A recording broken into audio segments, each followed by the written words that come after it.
সোণাপুৰৰ পৰা মই জুবিন গাৰ্গে কৈছো, ছিংগাপুৰত কোন সেইকেইটা তাত নাই নহয়। মই এতিয়া খাৰঘুলি কাহিলীৰ পৰা কতোৱে নাই। মই এতিয়া সোণাপুৰ, মাথো সোণাপুৰ।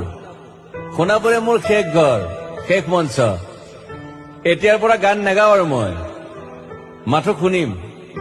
স্পেচিয়েলি মই নাইট ছুপাৰ কেইখনক কৈছো, উজনিলৈ অহা যোৱা কৰোতে সোণাপুৰৰ এই ঠাইখিনিতে মায়াবিনীটো ডাঙৰ কৰিব যাবি।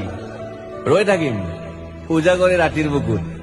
মই আগতেও কৈছিলো আৰু এতিয়াও কৈছো, মোৰ কোনো জাতি নাই, মোৰ কোনো ধৰ্ম নাই।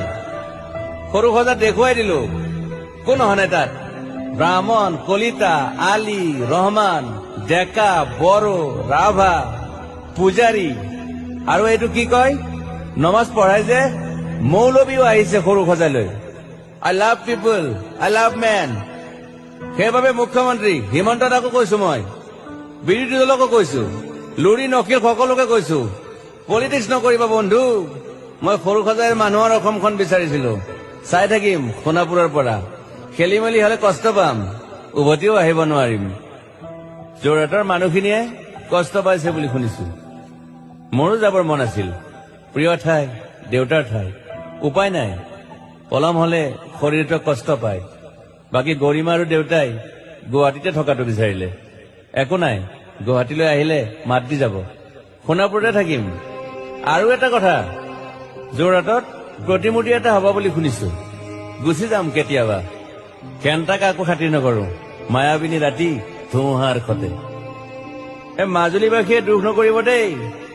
মনত পৰিলে গাই দিব মাজুলীৰ এজনী ছোৱালী। নিমাতী ঘাটলৈ যাব নোৱাৰিম আৰু। একো নাই, মোক প্ৰতিটো বসন্ততে পাব অসমবাসীয়ে। শৰতত গাইছো, বহাগত গাইছো, ৰদত গাইছো, বৰষুণত গাইছো। দুখৰ গান, সুখৰ গান, শিশু, মুক্তি, মায়া, অনামিকা। মাথো নতুন গান গাব নোৱাৰিম। বন্ধ হৈ থাকিল চেলা সকলো। এতিয়াৰ পৰা আৰু শুনিম শেষ মঞ্চখনৰ পৰা। সোণাপুৰেৰে পাৰ হৈ গলে গাই যাব কেতিয়াবা ধুমুহাৰ সতে।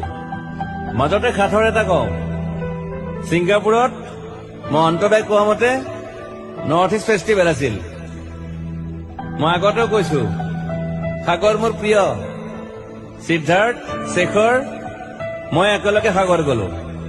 পিছত গম পালো খেন্থা মই মৰি থাকিলো বোলে।